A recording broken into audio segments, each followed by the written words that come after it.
What's up, everybody? It's the Common Sense Investor coming at you with another video. And in this video, we're going to switch things up a little bit. I think you're going to enjoy this video. What we're going to do is read from the allegations that Al and Jordan have brought against Citigroup. And then once I read the allegation, I will play the role of Citigroup Global's lawyers, and I will try to poke holes in Jordan and Al's allegations and prove them wrong. All right, now the reason I'm doing this is not because I'm an asshole and I'm trying to show Al and Jordan they don't know what they're doing. But if you can't get past me, you damn sure ain't going to get past the real Citigroup lawyers, okay? So, Citigroup Global Markets and other defendants has a long-standing business history with AMC CEO Adam M. Aaron. With insider knowledge, Citigroup has taken confidential banking information and opened short positions and swaps against their clients. As AMC's lender during the acquisition spree between 2015 and 2022, Citigroup had the detailed knowledge of AMC's financial situation and is accused of using this to trade against AMC. Objection? I object, Your Honor. What do you object to, CSI? Well, Your Honor, my clients have stated that there are dozens of reasons why a market maker will open a short position in a company. For example, Apollo Global had just purchased AMC Theaters, and according to the acquisition spree that the plaintiffs are bringing up, which was 2015 to 2022, that is when Apollo Global placed Adam Aaron as CEO of the company. Now, we understand Apollo and Adam Aaron's relationship to be to bankrupt the company, and we believe that. So therefore, when Apollo bought AMC and they placed Adam Aaron in position of AMC, we figured it wouldn't be that long before AMC would be bankrupt. Therefore, we started taking up short positions against the company. It had nothing to do with insider information.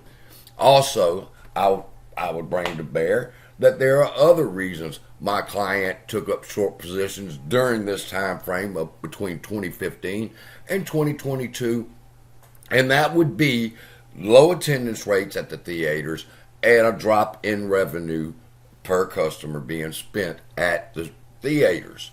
So when we realized, because we have analysts that do this for a living, told us that they anticipated another back-to-back bad quarter for AMC, we decided to take up a short position. It had nothing to do with any knowledge that we had concerning banking information and acquisitions that AMC and Adam Aaron were taking up at the time.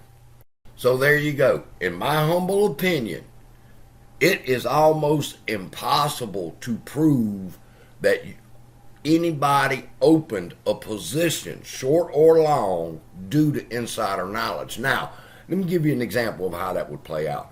The congressmen go into the committee meetings and they decide they're going to give Lockheed Martin $1 billion. Before they leave the building, they're contacting their aunts, cousins, nieces, brothers, and brother-in-law and telling them you need to get Lockheed Martin now. And then the next day the news drops that they gave them that in the committee. So they traded with insider information. This is a total different beast. There are dozens of reasons why Citigroup could have opened a short position, and all of them will be valid. All right? You cannot prove that the only reason they opened short positions was because of insider knowledge, okay? So let's move on, because I like this next one. Now, remember, I am Citigroup's attorney, okay? So let's see how I get Citigroup out of this trap with Project Popcorn, all right? And if I can get them out, then Citigroup's lawyers will be able to get them out. But it's not in the fact of getting them out, it's throwing Adam Aaron out of the frying pan and into the fire. Watch what happens. During the 2021 Wall Street Bets run-up, retail shareholders purchased the float of AMC and refused to sell their shares. Objection. That's not true.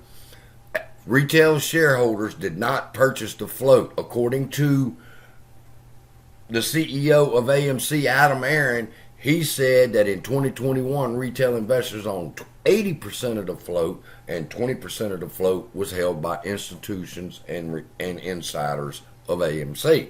All right? And to make a statement that retail shareholders refuse to sell their shares is too broad. You cannot speak for every retail investor and say that every retail investor that owns shares in AMC refused to sell their shares. People sold shares out of necessity. Okay? So you cannot paint a broad brush like that and say retail investors refuse to sell their shares. But watch what happens as they get down here to the Project Popcorn. Citigroup reportedly suffered significant losses during the Reddit-driven short squeeze of AMC stock, leading to significant losses, as well as a predicament in which they would be squeezed into bankruptcy and would cause a systematic market risk. I would object to that, but I'll let it go. This predicament prompted Citigroup, which was heavily short before the first short squeeze, to devise a scheme called Project Popcorn to circumvent the wishes of AMC shareholders and to increase the float through the release of APE shares, then a later planned reverse stock split and conversion in order for Citigroup to potentially other defendants to close their short positions and or limit their exposure to risk. Objection! And you're going to like this. You ready? Citigroup, my client, played no part in a scheme against retail investors through the use of Project Popcorn, okay? When my clients approached AMC with Project Popcorn, we suggested a rights offering to the shareholders for AMC preferred equity units, all right? It was not known until later that Adam Aron and the board would change our suggestion of a rights offering into this preferred equity ape bullshit that they came up with. But as far as my client's concerned, everything in the court's documentation will prove that they played no part in the scheme of creating Project Popcorn to defraud shareholders. That was done after it was proposed to AMC and they changed the suggestion. So see, Citigroup had no part in, now don't get me wrong people, they played a part in the underwriting and all this other bullshit, but as far as accusing them of fraud and trying to manipulate the shareholders, that falls squarely on Adam Aron and the board. All right, now that takes and puts them in the fire. Why? Because in order for Citigroup to be able to wiggle their way out of this Project Popcorn bullshit, they're going to have to explain that we came up with a legitimate proposal and AMC changed the motherfucker, not us. When Derek Van Zant went to AMC, he went with a valid proposal on how they could raise capital at that point using a preferred right offering, not an at-the-money offering. All right? So honestly, be honest, you're the judge. At this point in the lawsuit, we're at number 4, and what's it look like for Citigroup? Do you think that their lawyers are going to be able to argue the fact that they had legitimate reasons to short the stock and that there was no scheme perpetrated by Citigroup, that all of that fell on AMC? So there you go, people. We're going to continue on with Section 5 in the next video in the case against Citigroup. I want to say this before I end, is that I want Al from Boston and Jordan to win this case, people. I want them to sock it to these motherfuckers to the effect of $50 billion, if not more. All right? But I'm not going to get my hopes up on a case that's built purely on speculation so far and not on facts, all right? Because as of right now, where we're at, it's going to be very simple for Citigroup's lawyers to hit this shit out of the park, all right? Because you cannot build your case on pure speculation. You have to have hardcore facts, no matter how good the story is, all right?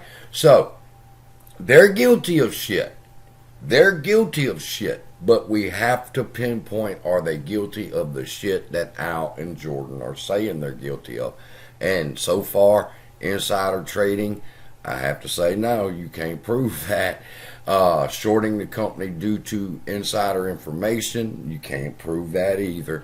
And maybe it's about to get a little bit better and they'll have some meat in there for us to chew on and they'll start proving their points. But as of right now, it's all just speculation, people. And it'll probably, at this point, I would say that it's going to be dismissed. So, again, I said I like the story, but it's not what you know, it's what you can prove. With that, I'm going to pick up in section number 5 in the next video. We're going to keep reading until we finish the document. With that, love y'all. Be blessed.